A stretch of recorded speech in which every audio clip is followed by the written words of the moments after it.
আসসালামু আলাইকুম রহমতুল্লাহ। প্রিয় দর্শক, আপনারা কেমন আছেন? আজকে আরেকটা বিশেষ ভিডিও নিয়ে আপনাদের সামনে হাজির হয়ে গেলাম।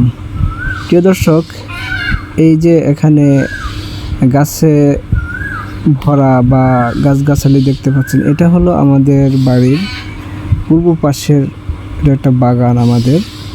তো এই বাগানে বিভিন্ন প্রজাতির গাছ আছে, তবে আগে আরও বেশি অনেক ধরনের ফল ফলাদির গাছ ছিল, কাঠ গাছ ছিল, বাট এখন সব অনেক খালি হয়ে গেছে আর অনেক কমে গেছে গাছ। আর বড় বড় যত ধরনের গাছ ছিল সব গাছ কেটে ফেলা হয়েছে।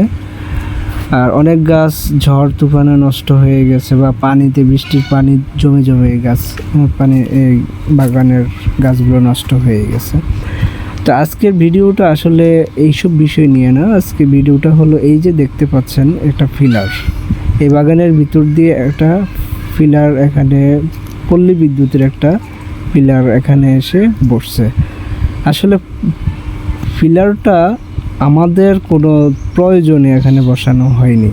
পিলারটা বসানো হয়েছিল এই যে এখানে নেটের যে বেড়া দেখতে পাচ্ছেন, এর ভিতরে একটা বাড়ি আছে, একটা ঘর আছে, তাদের প্রয়োজনে বসানো হয়েছে। কিন্তু এই পিলারটা তাদের জায়গায় বসানো হয়নি।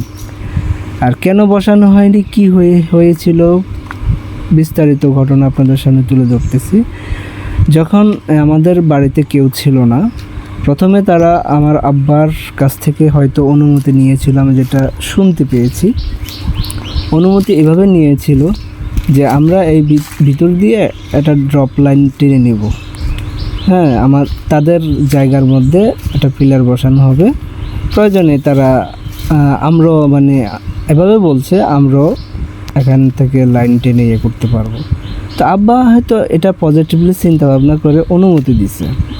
তো অনুমতি দেওয়ার পর তারা তাদের এই জায়গার মধ্যে পিলারটা স্থাপন করে আমাদের জায়গার মধ্যে, যে আপনারা দেখতে পাচ্ছেন আমাদের সীমানা থেকে প্রায় 1 গজ ভিতরে, প্রায় না 1 গজের উপরে ভিতরে এই পিলারটা বসানো হয়েছে, টোটালি আমাদের সীমানার ভিতরে। যে এটা কত বড় একটা কি বলে জোর, জুলুম। এই যে এখানে বসানোর কথা ছিল, কিন্তু সেটা বসছে এখানে আমাদের জায়গার ভিতরে। মানুষের কিছু টাকা পয়সা হলে আসলে যা হয় আর কি, মানুষ সেই জোর, সেই বাহাদুরিটা সেটা কাজে কর্মে দেখায় ফেলে। এই যে দেখেন পিলারের উপরে একটা গাছও পড়ে আছে। এখন যদি বাইচান্স কোনো দুর্ঘটনাক্রমে বা ঝড়ের মাধ্যমে এই গাছটা যদি হেলে পড়ে বা কোনো ধরনের একটা দুর্ঘটনা ঘটে, সেটার দায় কার?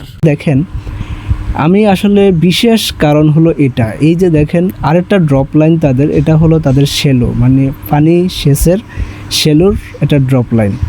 এই লাইনটা অনেক পুরনো, তাদেরকে এই লাইনটা দেখানো হয়েছিল যে এই সমস্যাটা হয়েছে। পুরো তারটা এখান দিয়ে ফুটে গেছে, যে কোনো সময় একটা দুর্ঘটনা ঘটতেই পারে। আল্লাহ না করুক যদি এই ধরনের দুর্ঘটনা ঘটে, দেখেন তারটার কী অবস্থা, এই যে কেবলটার কী অবস্থা দেখেন।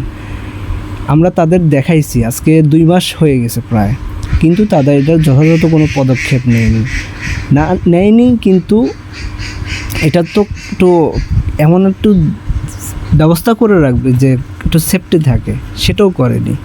যাই হোক, এটা আসলে আজকে এই ভিডিওর মাধ্যমে তুলে ধরার একটাই উদ্দেশ্য, যে সবাই যেন সচেতন হয়। আর আমার ভিডিও যদি তারা দেখতে পায়, তারা যেন দ্রুত এটার পদক্ষেপ নেয়, যেন কোনো ধরনের দুর্ঘটনা না ঘটে। আর দুর্ঘটনা এড়িয়ে যেন এই কাজটা দ্রুত একটা ব্যবস্থা করা হয়। তো ধন্যবাদ সবাইকে আপনাদের। আল্লাহ হাফিজ।